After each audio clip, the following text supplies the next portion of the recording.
Hello friends, আসসালামু আলাইকুম। আজ আমি যাচ্ছি মনপুর ঘাট থেকে নারায়ণগঞ্জ। আমরা আজকে যে লঞ্চে যাচ্ছি সেটার নাম হচ্ছে এমডি কিস্তি এক্সপ্রেস। চাঁদপুর থেকে ছেড়ে এসে 3টা 20 মিনিটে মনপুর ঘাটে আসে। মোহনপুর লঞ্চঘাট থেকে নারায়ণগঞ্জের উদ্দেশ্যে ছেড়ে যায়। ছেড়ে যাওয়ার পর সময় লাগবে 2 থেকে আড়াই ঘন্টা। মোহনপুর লঞ্চঘাট থেকে নারায়ণগঞ্জের ভাড়া 150 টাকা চেয়ারে, আর নর্মালভাবে যান 100 টাকা। মনপুর ঘাট থেকে আমরা চলে যাচ্ছি নারায়ণগঞ্জের দিকে। পাশে আমার ছোট ভাই আমার সাথে বসে আছে। কিছুক্ষণের মধ্যে চলে আসলাম 60 নং লঞ্চঘাট। লঞ্চঘাট থেকে যেহেতু আজকে বৃহস্পতিবার প্রচণ্ড যাত্রী নারায়ণগঞ্জের উদ্দেশ্যে রওনা দেবে। 60 নং লঞ্চঘাট থেকে লঞ্চ ছেড়ে যাত্রী নিয়ে চলে যাচ্ছে নারায়ণগঞ্জের উদ্দেশ্যে।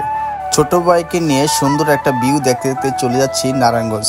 এই যে আপনার সিটগুলো দেখতে পাচ্ছেন, সেই সিটগুলো ভাড়া হচ্ছে 150 টাকা মোহনপুর লঞ্চঘাট থেকে। চেয়ার ছাড়া বসে গেলে 100 টাকা নারায়ণগঞ্জ। আমরা অলরেডি নারায়ণগঞ্জের খুব কাছাকাছি চলে যাচ্ছি।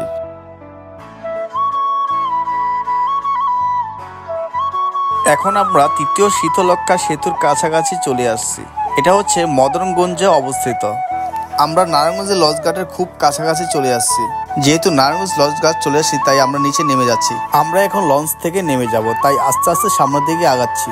আমরা সবাই নিচে নামলাম। নিচে নামার পর দেখি সবাই নামার জন্য অপেক্ষা করছে। আলহামদুলিল্লাহ, আমরা নারায়ণগঞ্জ লঞ্চঘাট নেমে গেলাম। তাই এখন চলে যাব গন্তব্য স্থানে। গন্তব্য বলতে যার যার বাসায় চলে যাব। কাকাকে বিদায় দিয়ে আমি চলে যাব আমার বাসায়। যেহেতু আমার বাসা সোনারগাঁয়ে, তাই আমি এখন চলে যাব বন্দর নৌকাঘাট। ওখান থেকে নৌকা দিয়ে নদীটা পার হব, পরে সিঞ্জিনি বাসায় চলে যাব। সবাই ভালো থাকবেন, সুস্থ থাকবেন। আল্লাহ হাফেজ।